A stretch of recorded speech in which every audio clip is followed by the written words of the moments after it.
था बड़ा गुरूर तुझे अपनी लंबी होने का है सड़क।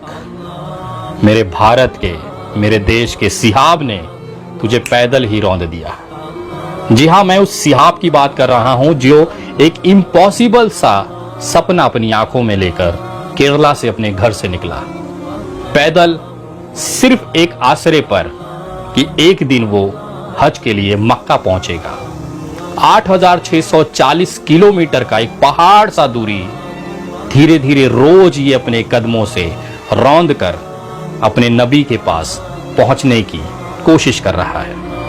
उस दौर में जब एक हिंदू भाई मंदिर जाने के लिए सोचता है, एक मुस्लिम भाई नजदीक के मस्जिद में जाकर नमाज अदा नहीं कर पाता, उस देश के अंदर एक युवा ने हम सभी के ज़मीर को और सोच को हिला कर रखा है।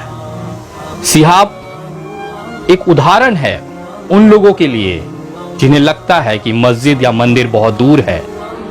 सिहाब आज एक देश के साथ ही विश्व में एक ऐसा नाम हो गया है जिसे लोग सुनने के बाद अचरज करते हैं।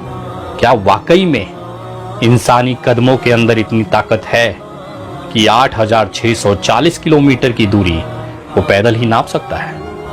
इसी कदमों को ताकत देने के लिए हिंदू, मुस्लिम, सिख, ईसाई, सारा देश सिहाब के साथ में कदम से कदम मिलाकर चल रहा है। कभी सिहाब ने सोचा भी नहीं होगा कि मेरे कदमों के नीचे गुलाब के फूल बिछाए जाएंगे। हजारों लाखों की संख्या में सड़क के दोनों किनारे सिर्फ एक दीदार के लिए, एक नजर देखने के लिए तड़प उठेंगी। ये केवल उस ऊपर वाले की देन है। ये किसी इंसानी ताकत या करिश्मा नहीं है। ये केवल और केवल उस ऊपर वाले की देन है जिससे असली मोहब्बत ये सिहाब लगा चुका है। दिन प्रतिदिन वो अपने कदम बढ़ाते हुए मक्का की तरफ बढ़ रहा है। पूरा देश सिहाब के साथ में है। आने वाले सोमवार को सिहाब भाई को ताकत मिले, अच्छा स्वास्थ्य मिले, वो अपने मकसद में पूरा हो और 2023 के हज में मक्का तक वो पहुंचे, सकुशल पहुंचे।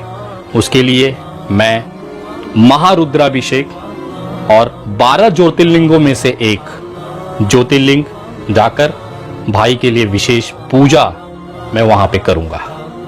अब मेरे महादेव से प्रार्थना करूंगा कि सिहाब को ताकत दे, वो लोगों के अंदर, खास तौर पे युवाओं के अंदर वो चेतना पैदा कर सके कि एक इंसान अगर 8,640 किलोमीटर दूर जाकर इबादत कर सकता है, अपने नबी से मोहब्बत का इजहार कर सकता है, आशीर्वाद ले सकता है, तो हमें भी अपने नज़दीकी इबादत गाह, चाहे वो मंदिर हो, चाहे मस्जिद हो, चाहे वो गुरुद्वारा हो, हम भी हर उस समय वहाँ पहुँच सके, ये प्रार्थना मैं अपने महादेव के चरणों में करूँगा। इस मुहिम में मैं कोशिश करूँगा कि भारत पार करके दूसरे देश में पहुँचने से पहले मैं एक बार ज़रूर इस भाई से मिलूँ और उसको शुभकामनाएं दूँ। और बहुत जल्द ये मुलाकात मेरी सिहाब भाई से होगी, ऐसा मैं कोशिश कर सकता हूँ। सिहाब भाई की यात्रा जारी रहेगी, लेकिन एक और जिम्मेदारी हम सबके कंधों पर है। असम के उन पीड़ित परिवारों को अभी भी मदद नहीं पहुँच पाई है। मेरी कोशिश है जितना ज़्यादा से ज़्यादा मदद उन लोगों तक पहुँचाई जाए।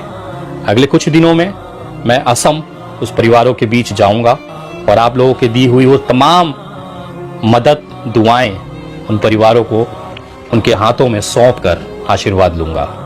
अगर अभी भी असम के उस बेसहारा लोगों के लिए आप मदद करना चाहते हैं तो आप गूगल पे, पेटीएम और यूपीआई नंबर 9867225779 इस नंबर पर आप भेज सकते हैं। आपका भेजा हुआ एक छोटी सी मदद किसी ज़रूरतमंद के लिए भगवान के रूप के बराबर है। अगर आपको लगता है कि इस पुण्य में आप भी भागीदार हो सकते हैं तो अपने दिन के खर्चे में से एक छोटा सा अनुदान असम के पीड़ितों के लिए भी करें, क्योंकि वो भी अपने ही परिवार का एक अटूट हिस्सा है। मैं अपना काम कर रहा हूं, आप भी अगर आपको लगे, अगर आपकी स्वेच्छा हो, अगर आपका दिल इजाजत दे तो जरूर असम के लोगों के लिए भी मदद करें। मेरी ढेर सारी शुभकामनाएं सिहाब भाई के साथ है और आगामी 2 से 4 दिन के अंदर ही महारुद्राभिषेक सिहाब भाई के लिए, उनके मनोकामना पूरी करने के लिए मैं महादेव के चरणों में करूंगा। जय हिंद, जय महाराष्ट्र।